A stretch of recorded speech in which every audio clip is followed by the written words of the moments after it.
नमस्कार, स्वागत है आप सभी लोगों का आपके अपने YouTube channel youth engineers academy में। दोस्तों, मैं हूं कुमार वर्मा।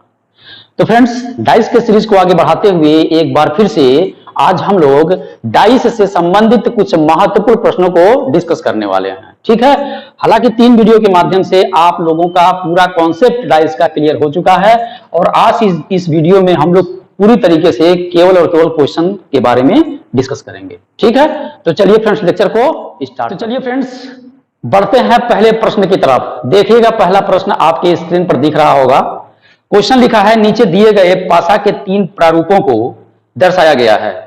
इन तीनों प्रारूपों के निचली सतह पर कौन सा अंक होगा। ठीक है, जैसा कि आप पिक्चर में देख पा रहे हैं और यहां वही मैंने डाइस बना लिया है। ठीक है, 4 3 6 दिया हुआ है। देखिए पहले वाले में 4 3 6 दिया हुआ है, सारा अंक जो है मैच कर रहा है। ठीक है, अब इसमें आपको बताना है कि जो 4 दिख रहा है ना, ऊपर 4, इस 4 के नीचे कौन सी संख्या होगी। यानी कुल मिलाकर के कहने का मतलब ये हुआ कि 4 के क्या पूछ रहा है, अपोजिट पूछ रहा है। ठीक है, तो आपको ये बात पता है कि जब 3 अथवा 3 से ज्यादा डाइस हो तो किस प्रकार से प्रश्नों को सॉल्व करते हैं। तो ऐसे प्रश्नों को सॉल्व करने के लिए किसी भी 2 डाइस को पकड़ते हैं और 2 डाइस वो लेते हैं जिसमें मिनिमम एक सतह कॉमन हो। तो देखिए, जरा ध्यान से देखिए दोनों डाइस को। अगर हम इन दोनों को लें तो क्या हमारा आंसर आ सकता है। जरा ध्यान से देखिए, यहां 4 है, यहां 4 है, यहां 3 है, 3 नहीं है, 6 है, 6 नहीं है। यानी 4 वाला जो सतह है ये कॉमन है, यानी एक सतह कॉमन है। जब एक सतह कॉमन होता है तो क्या करते हैं, क्लॉकवाइज उसे रोटेट कराते हैं। तो यहां लिख सकते हैं 4 के बाद 6 और 6 के बाद 3, क्लॉकवाइज, यानी सुइया की दिशा में घूमना है।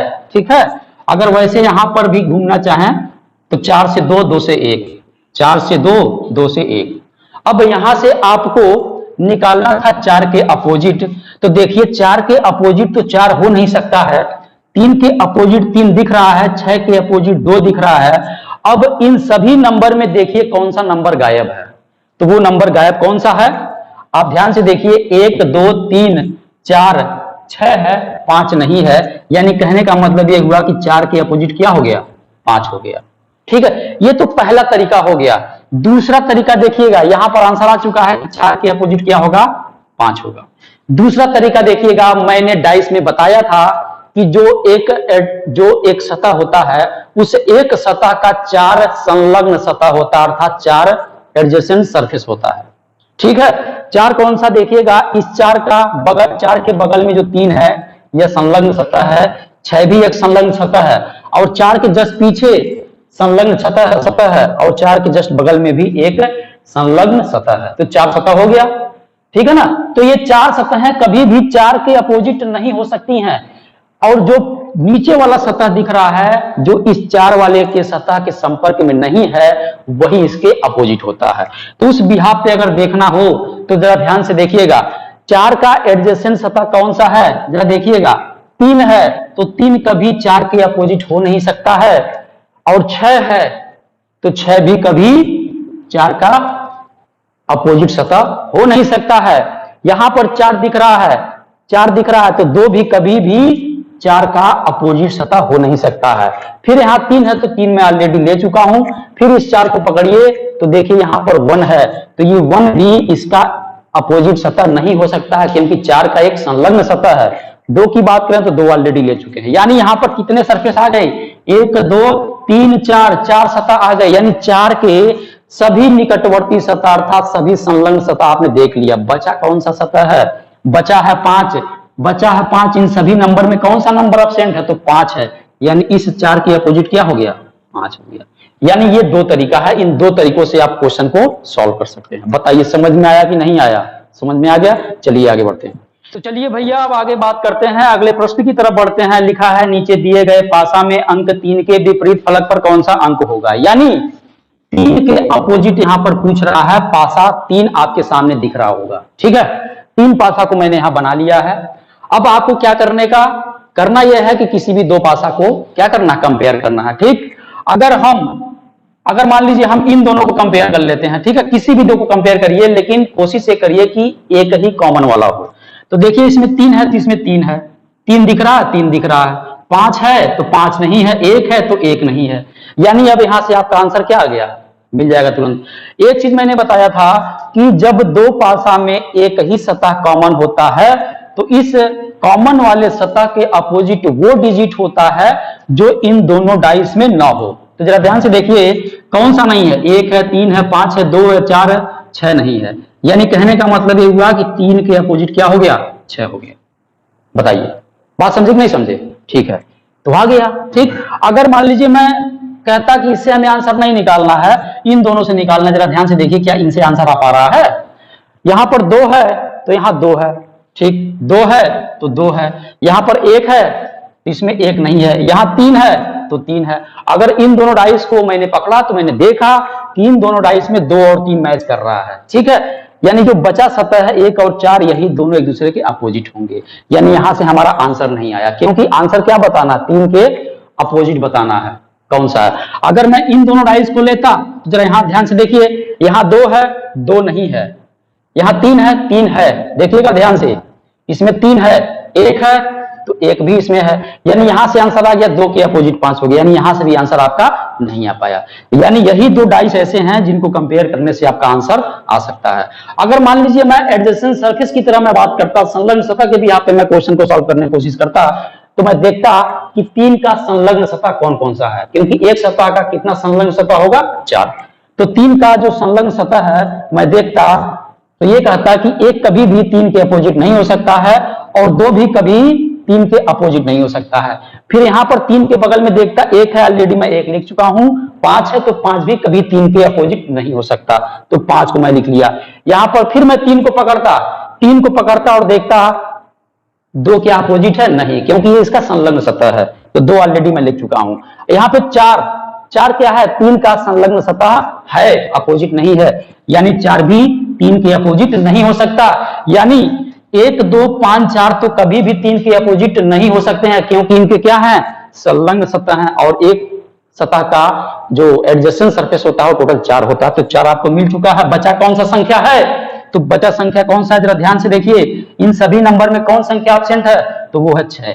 यानी 3 के अपोजिट कौन आ गया, 6 आ गया। तो आप इस तरीके से भी लगा सकते हैं। बात समझे कि नहीं समझे? बहुत बढ़िया, वेरी गुड, लाजवाब। चलिए दोस्तों आगे बढ़ते हैं।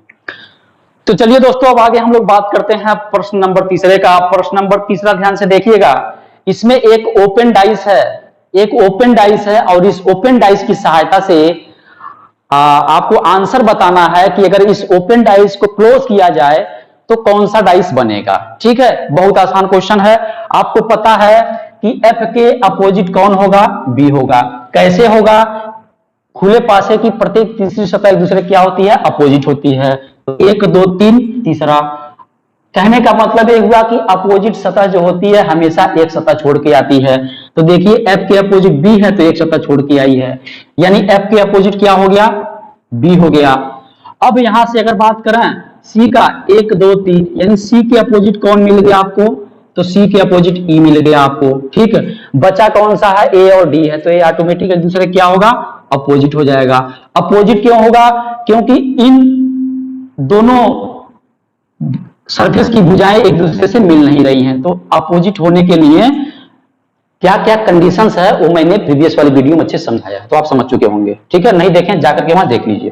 तो ये सिनेरियो आपको दिखना चाहिए। अगर F B के अपोजिट है तो कभी भी F और B एक दूसरे के संलग्न सतह नहीं होंगी, यानी एडजेसेंट सरफेस नहीं होगा। ठीक है, कभी भी F के बगल में B अथवा B के बगल में F नहीं होगा। ऐसे ही C के बगल में E और E के बगल में C नहीं होगा। ऐसे ही A के बगल में D और D के बगल में A नहीं होगा। तो चेक कर लेते हैं। पहला देखिएगा, F है तो F के बगल में B अगर रहेगा तो आंसर गलत हो जाएगा। तो F के बगल में B देखिए मिल गया, आंसर आपका गलत हो गया, यानी पहला वाला मैटर समाप्त हो गया। दूसरा वाला, F के बगल में क्या नहीं होना चाहिए, B, तो B नहीं है, ठीक है, फॉलो कर रहा है। E के बगल में कौन नहीं होना चाहिए, C नहीं होना चाहिए, तो E के बगल में C भी नहीं है, ये भी फॉलो कर रहा है। A के बगल में D नहीं होना चाहिए अथवा D के बगल में A नहीं होना चाहिए, तो D के बगल में कहीं A नहीं है, यानी ये आंसर आपका क्या है, सही है। आगे इसकी भी चर्चा कर लेते हैं। E के बगल में देखिए, E के बगल में C नहीं होना चाहिए, C यहां पर दिख रहा है, E के बगल में C दिख रहा है, तो तुरंत यहीं पर एक क्लास हो जाएगा। आगे बात करते हैं D का, इसका बात करते हैं। तो D के बगल में कौन नहीं होना चाहिए, A नहीं होना चाहिए, तो डी के बगल में ए है, तो इसका भी काम यही तमाम हो गया। क्यों? तो इसलिए जब काम सबका तमाम हो गया तो यहां पर जो दूसरा वाला ऑप्शन है यही ऑप्शन जो है सही है। ठीक है, यानी इस ओपन डाइस को क्लोज करेंगे तो कुछ ऐसा ही दिखेगा। बताइए भैया, समझ में आया? बहुत बढ़िया, लाजवाब, मजा आ गया। चलिए आगे बढ़ते हैं। तो चलिए दोस्तों, अब आगे हम लोग बात करते हैं अगले प्रश्न का। अगला प्रश्न आप अपने स्क्रीन पर देखिए कि एक ओपन डाइस दिया हुआ है, उस ओपन डाइस में कुछ सिंबल बनाए हुए हैं। ठीक है, उस सिंबल के बिहार पर आपको पता करना है कि अगर इस ओपन डाइस को अगर बंद किया जाए तो बंद करने के बाद कैसा दिखेगा। अथवा ऐसे भी क्वेश्चन आ सकता है कि ये प्रसारित पासा जो है इनमें से किसको खोला जाए तो इस तरीके से प्रसारित वाला रूप दिखाई देगा। ठीक है, तो चलिए अब स्टार्ट करते हैं। देखिएगा, इस इनटू का जो अपोजिट है, ये इनटू है, डिवाइड है, स्क्वायर है, शेडेड एरिया है, यू है, ओ है। तो यहां पर इनटू के जो अपोजिट है वो कौन है? स्क्वायर होगा, क्योंकि पासे की प्रत्येक तीसरी सतह एक दूसरे के अपोजिट होती है, वो भी कौन वाला? खुला वाला पासा। अब यहां पर शेडेड एरिया के अपोजिट कौन दिखा? तो शेडेड एरिया के अपोजिट आपको दिख रहा है कौन सा? ओ दिख रहा है, तो ओ मैंने ले लिया। बचा कौन सा? डिवाइड और यू, ये दोनों एक दूसरे के अपोजिट हो जाएंगे। इसलिए हो जाएंगे क्योंकि इन दोनों की भुजाएं आपस में मिल नहीं रही हैं। यानी डिवाइड के जो अपोजिट होगा कौन होगा? वो हो जाएगा यू। अब आपको पता करना है कि एक्स के अगल बगल कहीं स्क्वायर नहीं होना चाहिए, शेडेड एरिया के अगल बगल ओ नहीं होना चाहिए, डिवाइड के अगल बगल यू नहीं होना चाहिए। जहां पे ऐसा आएगा वो सीधे गलत हो जाएगा। चेक करते हैं पहले वाले ऑप्शन में। देखिएगा, ओ है तो ओ के अगल बगल कौन नहीं होना चाहिए? शेडेड एरिया नहीं होना चाहिए, जबकि ओ के बगल में शेडेड एरिया दिख रहा है और दोनों एक दूसरे के अपोजिट है, तो कैसे अगल बगल हो जाएगा? नहीं हो सकता भैया, ये गलत हो गया। अगर हम इसकी बात करें इनटू का, तो इनटू पकड़ लीजिए, इनटू के अगल बगल कहीं स्क्वायर नहीं होना चाहिए, इनटू के अगल बगल स्क्वायर नहीं होना चाहिए। देखिए झूम के ही पर आया है, यानी ये भी ऑप्शन क्या हो गया? गलत हो गया। इस ऑप्शन की बात करते हैं, यू को पकड़ते हैं, यू के अगल बगल कहीं डिवाइड नहीं होना चाहिए, यू के अगल बगल डिवाइड नहीं होना चाहिए, नहीं है। दूसरी बात करते हैं, शेडेड एरिया के अगल बगल ओ नहीं होना चाहिए। ठीक है, शेडेड एरिया के अगल बगल कहीं ओ नहीं होना चाहिए, देखिए ओ नहीं दिखाई दे रहा है। अब इस स्क्वायर की बात करते हैं, इस स्क्वायर के अगल बगल कहीं एक्स नहीं होना चाहिए अथवा गुणा नहीं होना चाहिए, देखिए कहीं एक्स अथवा गुणा नहीं है, यानी ये ऑप्शन आपका सही है। अगले प्रश्न की बात करते हैं, अगला वाला चेक करते हैं। ओ है तो ओ के अगल बगल शेडेड एरिया नहीं होना चाहिए, जो कि नहीं है, कहीं नहीं है। डिवाइड की बात करते हैं तो डिवाइड के अगल बगल यू नहीं होना चाहिए, तो डिवाइड के अगल बगल कहीं यू नहीं है, क्योंकि यह अपोजिट सतह दोनों है और अपोजिट सतहों को आप एक साथ नहीं देख सकते हैं। यहां पर है इनटू, इनटू के अगल बगल कौन नहीं होना चाहिए? तो वो स्क्वायर नहीं होना चाहिए, और स्क्वायर भी नहीं है, यानी ये वाला भी आपका सही है। तो जिस प्रकार से प्रश्न पूछा और जिस प्रकार से ऑप्शन दिया हुआ है उसमें A B C D 3-4 option दिया हुआ है, तो इसके बिहाफ पर आपका जो तीसरा और चौथा वाला है वही सही है। ठीक है, तीसरा और चौथा फॉलो कर रहा है, इसका मतलब इस प्रश्न का जो आंसर है वो डी है। बताइए समझ में आया कि नहीं? आ गया ना? चलिए आगे बढ़ते हैं। तो देखिएगा दोस्तों, आपके स्क्रीन पर एक बहुत ही छोटा सा क्वेश्चन आया है। मैंने कहा था जो डाइस होता है, डाइस पर कोई नंबर हो सकता है, कोई सिंबल हो सकता है, कोई कलर नेम हो सकता है, कोई अल्फाबेट हो सकता है। ठीक है, तो यहां पर जो डाइस दिया हुआ है, जैसा कि आप देख पा रहे हो इस क्वेश्चन में, उसमें आपका कलर दिया हुआ है। ठीक है, इसमें पूछा हुआ है क्वेश्चन, ध्यान से सुनिएगा। लिखा है एक पासे की निम्नलिखित दो भिन्न आकृतियों से पता लगाइए कि लाल के सामने कौन सा रंग है। तो लाल है, यानी लाल मतलब के सामने, यानी इसके अपोजिट कौन होगा, यही आपको बताना है। तो ये तो बहुत ही आसान क्वेश्चन है, उसी तरीके से लगाएंगे जैसे बाकी डाइस को लगा रहे थे। देखेंगे दोनों डाइस में कॉमन कौन है और कौन सी परिस्थिति बन रही है। तो देखिए यहाँ पीला है तो यहाँ पीला है, वाह रे भैया पीला मिल गया, पीला यहाँ। आगे देखते हैं, लिखा है सफेद, तो सफेद भी यहाँ पकड़ा गया। यहाँ है लाल, यहाँ है काला। अब आपको पता है कि जब दो सतह कॉमन होता है तो उस सिचुएशन में जो बचा हुआ सतह होता है वह एक दूसरे के क्या होता है? अपोजिट होता है।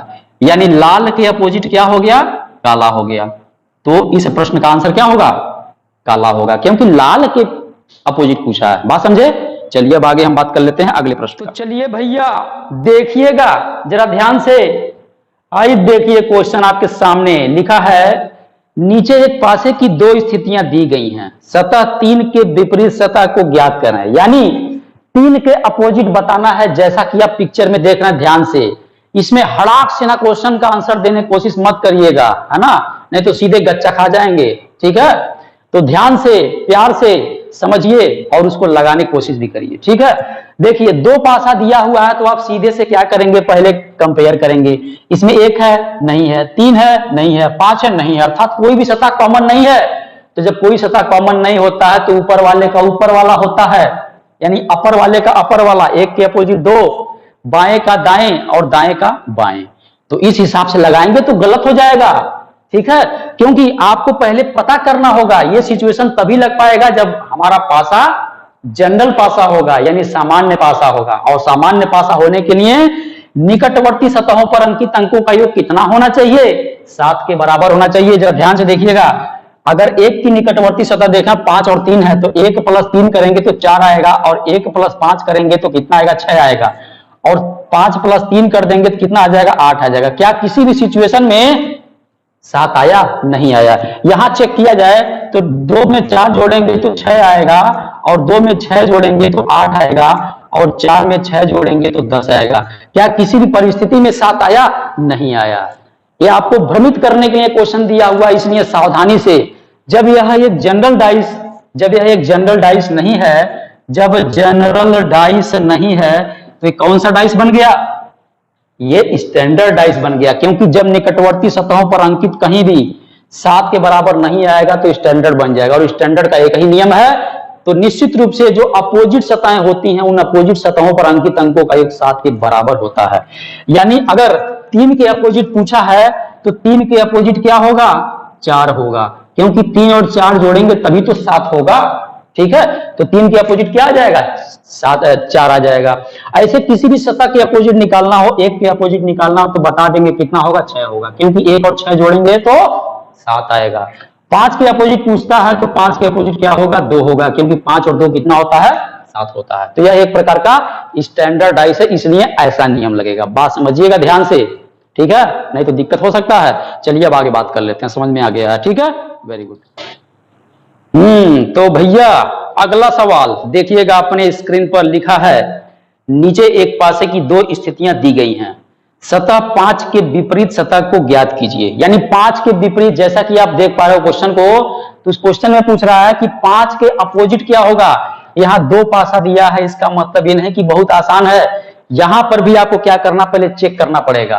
देखिए 5 + 2 क्या हो गया, 7, 4 + 3 क्या हो गया, 7। यानी यह कैसा पासा है, यह जनरल पासा है, यह साधारण पासा है, यह ऑर्डिनरी पासा है। ठीक है, जब ऐसा पासा होता है तो अब हम क्या करेंगे, कंपेयर करेंगे। 1 है, नहीं है, 5 है, नहीं है, 2 है, नहीं है, यानी इसमें कोई भी अंक नहीं है, यानी no surface is common, no surface is common. ये वाला सिचुएशन बन रहा हो। जब नो सरफेस कॉमन होता है तो मैं बताया था कि ऊपर वाले का ऊपर वाला होता है, लेफ्ट का अपोजिट राइट वाला होता है, और राइट का अपोजिट लेफ्ट वाला होता है। तो इस बिहाफ पर इस पासा का जो 1 है यह ऊपरी सतह है, और इस पासा का जो 3 है ऊपरी सतह, यानी ऊपर वाले का ऊपर वाला अपोजिट हो गया। यानी 1 के अपोजिट मिल गया आपको 3, और इस पासे का, अगर इस पासे को यहां से काटा जाए तो देखा जाए इस पासे के इधर जो पड़ेगा राइट होगा, और इधर जो पड़ेगा लेफ्ट होगा। ठीक है, और इस पासे में देखा जाए इधर जो पड़ेगा राइट होगा, इधर जो पड़ेगा लेफ्ट होगा। यानी अगर 5 को पकड़ा तो इस पासे का लेफ्ट है, तो 5 के अपोजिट पहले पासे का लेफ्ट और दूसरे पासे का राइट, यानी 5 के अपोजिट क्या हो जाएगा, 4, क्योंकि 4 जो है राइट वाला है। ठीक है, पहले का लेफ्ट दूसरे का राइट। अब बचा कौन सा, 2 बचा, तो इस पासे का 2 कौन सा है, राइट वाला है, और इस पासे का 6 कौन है, लेफ्ट वाला है। यानी 2 के अपोजिट कौन हो गया, 6 हो गया। ये सभी के अंकों के अपोजिट निकल चुका है। आपका जो आंसर है इसमें ढूंढ लीजिए कौन सा आंसर होगा। 5 के अपोजिट पूछा है तो 5 के अपोजिट क्या आ जाएगा, 4 आ जाएगा। बताइए बच्चा, समझ में आया, बहुत अच्छा, वेरी गुड, समझ लीजिएगा। ठीक है, देखिए यहां कुछ बातें बता रहा हूं, ध्यान से सुनिए। जब 2 डाइस दिया हो, जब 2 डाइस दिया हो तो सबसे पहले हमें चेक करना है, और उसमें अगर कोई भी सतह कॉमन नहीं मिल रहा पहले हमको चेक करना है। क्या चेक करना है, कौन सा पासा है। तो जब निकटवर्ती सतहों पर अंकित अंकों का योग 7 के बराबर आएगा, समझ जाएंगे साधारण पासा है। साधारण पासा होगा तब ऊपर वाले का ऊपर वाला, लेफ्ट वाले का राइट वाला, राइट वाले का लेफ्ट वाला अपोजिट होगा। लेकिन अगर निकटवर्ती सतहों पर अंकित अंकों का योग 7 के बराबर नहीं होगा तो हम समझ जाएंगे कि यह स्टैंडर्ड पासा हो, ठीक, स्टैंडर्ड पासा है। और जब स्टैंडर्ड पासा होगा तो आपको पता है कि जब निकटवर्ती सतहों पर अंकित अंकों का योग 7 के बराबर नहीं होता है तो डेफिनेटली अपोजिट सतहों पर अंकित अंकों का योग 7 के बराबर होता है। ठीक है, तो इस बिहाफ पर हम लगा लेंगे। बात समझ गए ना? चलिए अब आगे बढ़ते हैं। तो चलिए अब आगे हम लोग बात कर लेते हैं आज के आखिरी सवाल के बारे में, समझते हैं। ध्यान से देखिएगा, आपने स्क्रीन पर लिखा है एक पासे की 6 सतहों पर अंक 1 से लेकर 6 तक अंकित है। ठीक है, सतह 4 के विपरीत कौन सी सतह होगी? ठीक है, 4 के विपरीत सतह के बारे में बात कर रहा है। और इसमें जो ऑप्शन है, 4 ऑप्शन दिया हुआ है, तो इसमें कोई एक संख्या नहीं बता रहा है, यहां पर ऑप्शन में दे रहा है, ऑप्शन में दे रहा है, यानी 3-3 संख्या बता रहा है। तो अब देखिए, ये सवाल बड़ा मजेदार सवाल है, इसमें ध्यान से समझिएगा। अब हम सबसे पहले हमारा काम होगा चेक करना। क्या चेक करना? कौन सा पासा है। ठीक है, तो 4 3 7 होता है, 6 1 7 होता है, कौन सा पासा हो गया? साधारण हो गया। अच्छा, साधारण हो गया तो हम क्या करेंगे? बता देंगे कि ऊपर वाले का ऊपर वाला होता है, यानी 3 की अपोजिट क्या हो गया? 5 हो गया। और इस पासे का जो लेफ्ट वाला होगा इस पासे के राइट वाले बराबर होगा, इस पासा का जो लेफ्ट होगा 2 होगा, और इस पासे का जो राइट होगा 6 होगा, यानी 2 के अपोजिट 6 हो गया। और 4 के अपोजिट क्या होगा? जो बचा हुआ ऑटोमेटिक अपोजिट हो जाएगा, यानी इस पासे का राइट, इस पासे का लेफ्ट, 1 के अपोजिट हो गया। यहाँ पे पूछा है 4 के अपोजिट कौन सा है, तो 4 के अपोजिट 1 आया। लेकिन आप देख रहे हो कि चारों ऑप्शन में 1 दिया है, यानी 3 ऑप्शन में 1 दिया हुआ है। ठीक है, तो इसलिए आप इस तरीके से आंसर नहीं दे सकते हो। तो इस तरीके से आंसर नहीं दे सकते हो तो आपको अब ये पता करना पड़ेगा कि जो 4 होता है ना, 4 जो 4 होता है, तो इस 4 के कितने संलग्न सतह मिलेंगे? टोटल 4 संलग्न सतह होते हैं। उन चारों को ढूंढने की कोशिश करिए। तो ढूंढते हैं, चलिए। 4 का संलग्न सतह कौन सा है? 2 है, तो 2 कभी अपोजिट हो नहीं सकता। और कौन सा है 4 का संलग्न सतह? 3 है, तो 3 भी कभी अपोजिट हो नहीं सकता है, 3 भी अपोजिट हो नहीं सकता है। और यहां पर कहीं 4 दिख नहीं रहा है। ठीक है, यानी 2 और 3 तो जिंदगी में कभी एक दूसरे 4 के अपोजिट नहीं हो सकते हैं। बचा कौन सा संख्या? 1 2 3 4 5, इतना संख्या है, और एक छठवां 6 है। इसमें देखिएगा 2 तो मिल चुका है, 3 मिल चुका है, यानी 4 के अपोजिट ना 2 होगा ना 3 होगा। अब इस 4 के अपोजिट कौन होगा? या तो 1 होगा, या 5 होगा, या 6 होगा। ठीक है, बात समझिएगा ध्यान से। इसका मतलब यह हुआ कि 4 के अपोजिट कौन हो सकता है? 4 के अपोजिट हो सकता है या तो 1 हो सकता है, या तो 5 हो सकता है, या तो 6 हो सकता है। ठीक है, अगर पहले वाले मेथड से लगाएंगे, ऊपर वाले का ऊपर वाला होता है, तो इससे आंसर तो मिल नहीं रहा है। ठीक है, इसलिए हमें क्या करना पड़ रहा है? ये विधि लगाना पड़ रहा है, यानी संलग्न सतहों के माध्यम से हमें देखना पड़ रहा है। इसलिए 4 के अपोजिट 1 5 6 में से कोई भी हो सकता है। तो जिसमें 1 5 6 हो, जिसमें 1 5 6 हो, वही आपका ऑप्शन सही है। तो आप देखिए ऑप्शन नंबर सी जो है, इसमें 1 5 6 दिया हुआ, इसलिए इस प्रश्न का जो आंसर है वो सी होगा। ठीक है, तो आई होप कि आप लोगों को आज का वीडियो काफी अच्छा लगा होगा। इसमें हमने टोटली जो है कुछ इंपॉर्टेंट क्वेश्चन को इंक्लूड किया हुआ है, और ये क्वेश्चन जो है विभिन्न परीक्षाओं में आए हुए हैं। तो ऐसे ही प्रश्न देखने को मिलते हैं एग्जामिनेशन में। तो आप डाइस का पूरा आप चारों वीडियो देख करके अच्छे से पूरा डाइस कंप्लीट कर लीजिए, कवर कर लीजिए। ठीक है, अब हम लोग डाइस कवर कर चुके हैं। अब नेक्स्ट वीडियो में घन को पढ़ना सीखेंगे, यानी घन को काटना सीखेंगे, उनके रंगों को पहचानना सीखेंगे। ठीक है, ठीक है। इसी के साथ जय हिंद, जय भारत, नमस्कार, थैंक यू वेरी मच।